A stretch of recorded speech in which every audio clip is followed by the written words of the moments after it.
Good afternoon, everybody. This is Mr. Kowalczyk with another video for Business Math. Well, today we begin Chapter 2. And what we're beginning to talk about in Chapter 2 is deductions. You see, when you work a job, you get a paycheck. And you earn gross pay. Gross pay is the total amount of money that you earn from your job for a pay period, or even a year. But it's the total amount of money that you earn before taxes or any other types of deductions are taken out. You see, taxes are not the only thing that can be taken out of your paycheck. You could have money taken out to pay for your health insurance. Money can be taken out to be given to charity. Money can even be taken out to be invested into a mutual fund or some other type of investment plan that you have set up.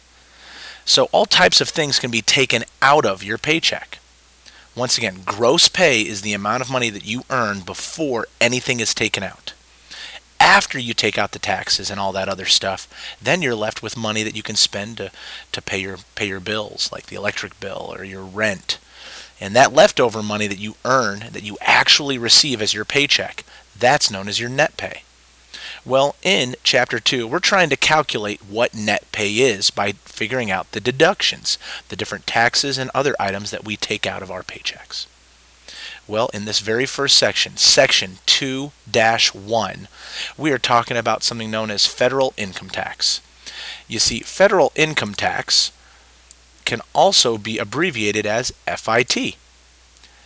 Federal income tax is taken out of your paycheck and it pays taxes to the federal government. You know, we have a military, we have certain federal highways and other types of government agencies, groups, committees, and services that need money. And your taxes go to help fund those things. Well, how do they calculate? How does someone calculate how much federal income tax is taken out of your paycheck? Well, there's a few things that we need to know. First off, what we need to know is this person married or single? Well, with problem number 1, we see that this person is married. The reason why this is important is because we need to know if they're married or single so we can use the correct type of chart. Over here on the left-hand side of your screen, you see this tan chart, and up at the top it says married person's weekly payroll period. So first off, we are on the married person's chart. That's good. Well, is it weekly? Is it weekly over here? Well, yes, because this person earns $5.95 a week. So good. We're using married persons, weekly. Our chart is correct. So once you know that you're on the correct chart, you also now need to know, hey, how much do they earn per week? Well, as we can see here, they earn $595 a week. So this is what we've got to do. We've got to scroll down until we find $595. Now, as you're looking at my computer screen, you're going to find that we don't see $595. But what we do find is $590 to $600. That's right, $590 to $600. And I just highlighted it in yellow. Why is this little section so important? Well, because at least is this first column right here that I'm highlighting.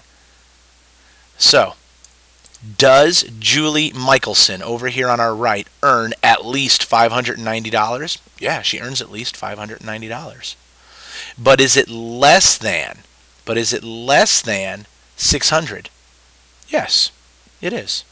You see, $595 a week that I have circled in green is between $590 and $600. So we know that our answer for number 1 is going to fall somewhere in this area that I've just highlighted. But what number is it? Well, in order to find out the exact dollar amount that's going to be taken out of her paycheck for federal income taxes, we need to know the number of allowances. Well, she claims 2 allowances. So, 2 allowances. Excellent. Well, I found 2 allowances right there in blue. So the final answer is right there.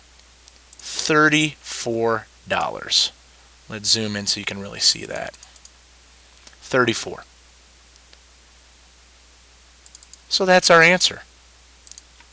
In reality, folks, there's no math to be shown. All we are doing is using the chart and matching things up.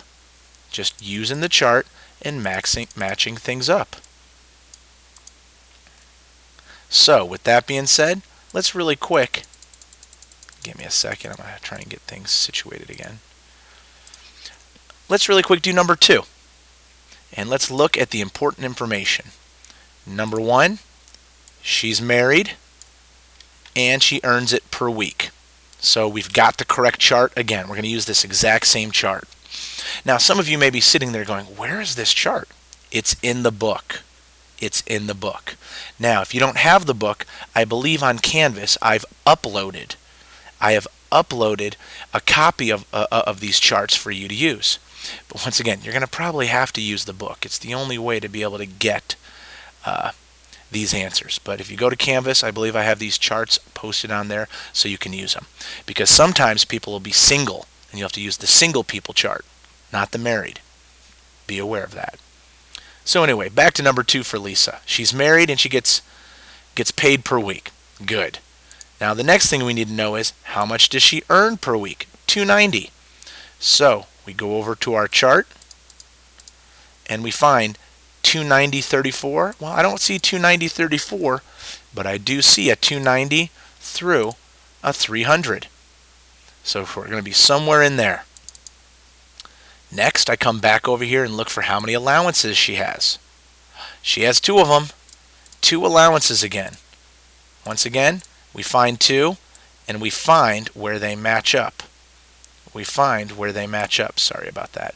And the answer is 2. You can see it right there. I'm going to mark it in yellow. So, once again, we're not showing any math. All we're doing is using the chart, matching the numbers up, and finding the answer. No work has to be shown for a lot of these problems. You just use the charts. Hopefully you found this video helpful. Make sure that you're using it to work on your homework. And if you have any questions, please feel free to talk to Mr. K. Thank you.